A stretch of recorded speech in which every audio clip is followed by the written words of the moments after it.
हनी सोच नहीं सकती थी कैसे रहेंगे, वो जी नहीं सकती कृष्ण के बिना। पर फिर हनी राधा जी की है। राधा जी आप जानते हैं कृष्ण उनसे बहुत प्रेम करते थे, वो कृष्ण से प्रेम करती थी, उनका विवाह नहीं हो पाया, अलग बात है। लेकिन हमारी परंपरा में प्रेम का जो पराकाष्ठा है ना, प्रेम का चरम, वो तो कृष्ण राधा का है।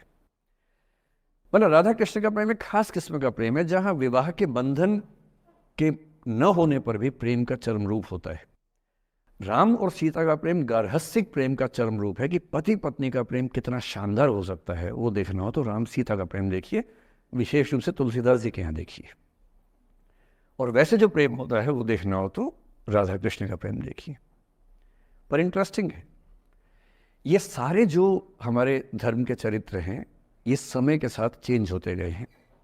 राम बदले हैं, कृष्ण बदले हैं, राधा बदली हैं, सब बदले हैं। एक कवि थे सूरदास, भक्ति काल में 16वीं सेंचुरी, आप मोटा मोटा ध्यान में रखिए।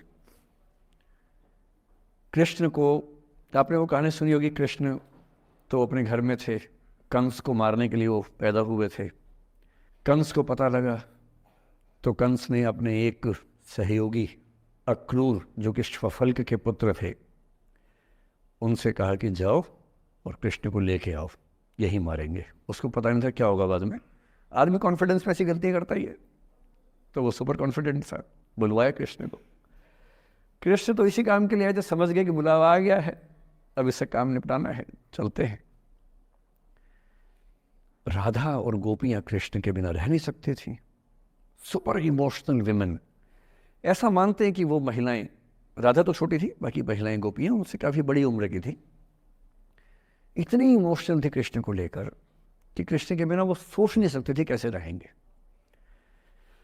पर वो जिस काम के लिए आए थे धरती पर, वो तो करना ही था। तो अक्रूर आए, अक्रूर ने बताया कि ऐसे ऐसे आया हूं, ले जाना है। तो कृष्ण और बलराम चले गए। इधर कृष्ण गए, उधर गोपियों का रो रो के हाल बुरा, राधा का हाल बुरा। ऐसी दीवानगी आजकल की फिल्मों में आप सोच नहीं सकते, ऐसी दीवानगी थी उस जमाने में उनके बीच में। और जब आदमी का प्रेम हाथ से निकलता तो वो बेचारा कितना कमजोर हो जाता है। राधा जी की हालत सोचिए। सूरदास कह रहे हैं, अति मलिन वृष भानु कुमारी, हरिश्रम जलु अंतर तन भीजे, ता लालच न धुआवती सारी। कि वृष भानु की कुमारी, वृष भानु मतलब राधा के पिता, वृष भानु की बेटी राधा इतनी कमजोर हो गई है, इतनी मलिन हो गई है। हरिश्रम जलु अंतर तन भीजे, कृष्ण के पसीने की कुछ बूंदें उसके ऊपर गिर गई थी, उसकी साड़ी में लगी हुई हैं। ता लालच न धुआवती साड़ी, इस लालच से साड़ी धुलवा नहीं रही है। और जब से कृष्ण गए हैं कपड़े तक नहीं बदलना चाह रही है कि इस कपड़े में मेरे प्रिय की याद है। खाती नहीं है, इतनी कमजोर है, हिल नहीं पाती है। एक और कवि हुए, वो तो इतने आगे बढ़ गए, बिहारी नाम के कवि थे, उनकी नायिका तो लगता है कि घड़ी का पेंडुलम है।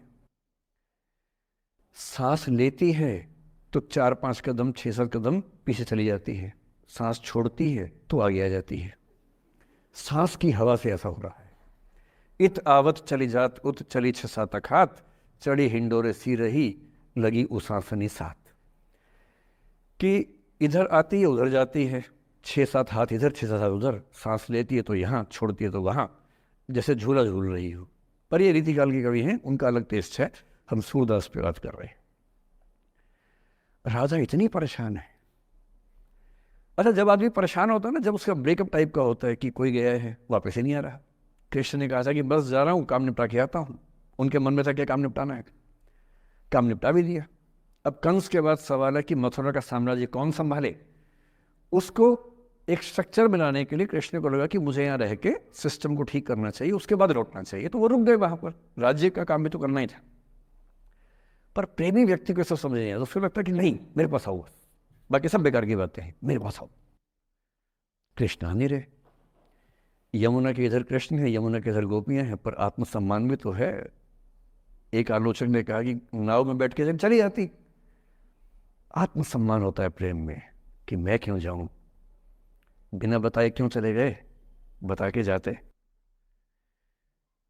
तो राजा वेट करिए, राजा के मन में क्या आ रहा है, उनको लग रहा है कि ऐसा तो नहीं कि मैंने ही कुछ गलती कर दी हो, जब कोई व्यक्ति दूर चला जाता है ना, बाकी लोग सोचते हैं कि कहीं मुझसे तो गलती नहीं हो गई।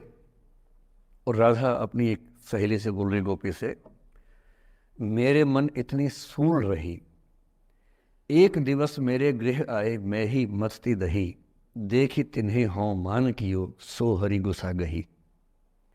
पगला सी गई है, बोरा सी गई है।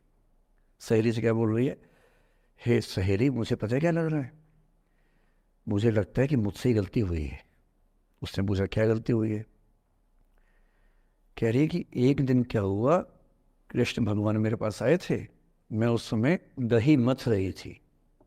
वो ग्वाला जीवन है ना वहाँ पर, तो वो गोपालन जीवन का काव्य है पूरा। अब वो मुझसे बात करने आए और मैंने उनसे ठीक से बात नहीं की, मैंने मान किया। मान करना मतलब जिसको आपकी भाषा बोलते हैं भाव खाना।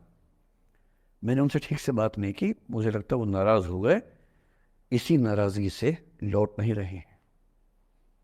मेरे मन इतनी सूल रही, मेरे मन में कांटा चुभ रहा है। एक दिवस मेरे घर आए, अब समझ में आएगा, एक दिवस मेरे घर आए मैं ही मथती दही, देखी तिन्हें, हाँ हाँ मतलब मैं मान की योग, मैंने अहंकार दिखाया, सो हरि गुस्सा गही, गुस्सा आ गया उनको इस बात से।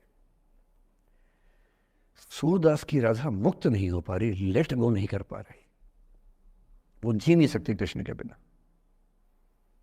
पर फिर देखिए 300 साल बाद क्या हुआ। 300 साल बाद कमाल हुआ। 20वीं शताब्दी की शुरुआत में एक और कवि हुए, उनका नाम था अयोध्या सिंह उपाध्याय हरिऔध। हरिऔध के नाम से प्रसिद्ध है। उन्होंने एक पुस्तक लिखी, प्रिय प्रवास। प्रिय प्रवास का मतलब प्रिय प्रवास पे चला गया है, कृष्ण चले गए हैं मथुरा, अब राधा कैसे जिएगी। 20वीं सेंचुरी की शुरुआत में फ्रीडम स्ट्रगल शुरू हो चुका है। महिलाएं अभी तक स्वाधीनता आंदोलन का हिस्सा नहीं बनी है, पर अब वो समय आ रहा है कि बनने वाली है। और हरिऔध की राधा ने कमाल कर दिया है। गोपियां पूछती हैं, कृष्ण नहीं आ रहे, अब क्या करोगी? ये राधा जी क्या बोल रही हैं, प्यारे जीवें जगहित करें, गेह चाहे ना आवे। मेरे प्रिय खूब जिए, समाज का कल्याण करें, घर बेशक ना आए, कोई दिक्कत नहीं है, मैं चाहती हूं कि समाज का भला होना चाहिए।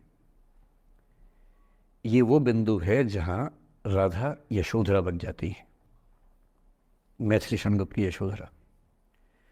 और जो मैं आपको समझाना चाह रहा हूं उस एग्जाम्पल से वो ये कि हो सकता है कि जिससे आप नाराज हो वो किसी बड़े काम की खोज में हो, वो किसी महानता के रास्ते पर हो। और यदि आपके जीवन में कोई व्यक्ति ऐसा है जो किसी महानता के रास्ते पे है, तो उसके रास्ते को रोकना अपने क्षुद्र हितों के लिए बहुत छोटापन है। और ऐसे मामले में एक ही बात हमें सोचनी है कि वो जिस काम के लिए बना है उसे करने दो। अपने स्वार्थ के लिए किसी को बांध के रखना, किसी को लाश बना के रखना, इसका क्या मतलब है? जाने दो, ऐसा क्या है।